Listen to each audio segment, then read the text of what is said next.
Once upon a flat earth dreary, flat out was shanting, woke and weary. Over many a quart of cold and silver bullet coors, while he nodded, nearly napping, suddenly there came a rapping, as of a hammer gently tapping upon his head once more. "'Tis some neighbor kid," he muttered, tapping at my shedderatory door. Only that, and nothing more. So distinctly he remembered last year's bleary month Flatember, as every single blackout bender found him waking on the floor.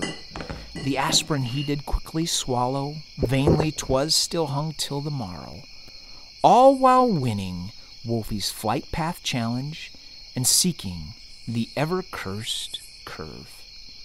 For that rare deviance from straightness, which would prove the curve, only that, and nothing more.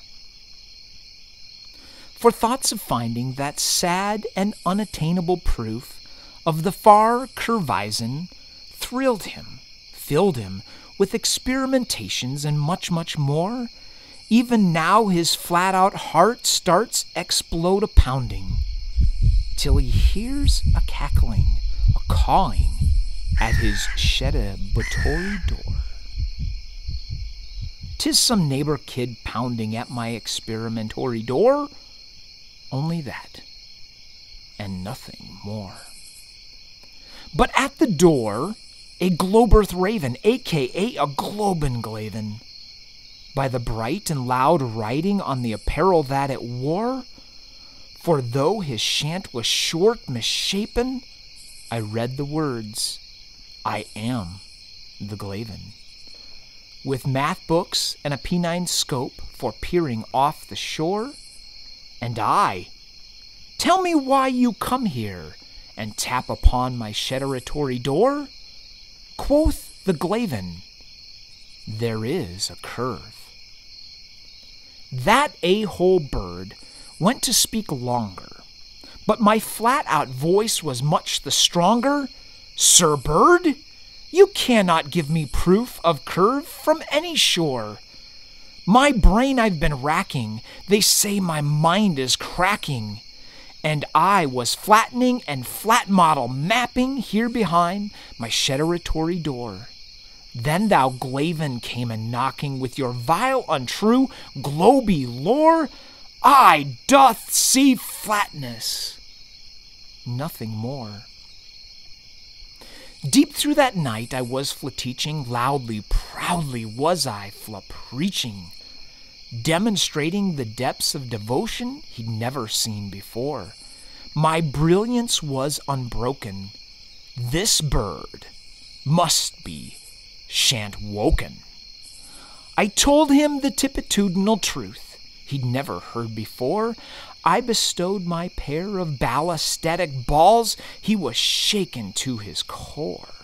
Then saith I, "But wait, there's more." I showed him the venitiometer working. I couldn't keep my face from smirking.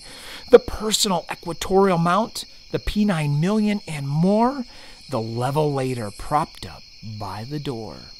"Surely," said I, "you cannot deny my cranial indexing." And I showed the flat spot atop my head, which was round before. Then I co-delineated a denominator to at least 11% sure. And there was so much more. And then that Glavin, he sat there sitting, barely blinking, clearly thinking, considering my cover of Vogue, Flat Geo, and things like that, and his eyes had seen the glory of my 444 parade colander hat.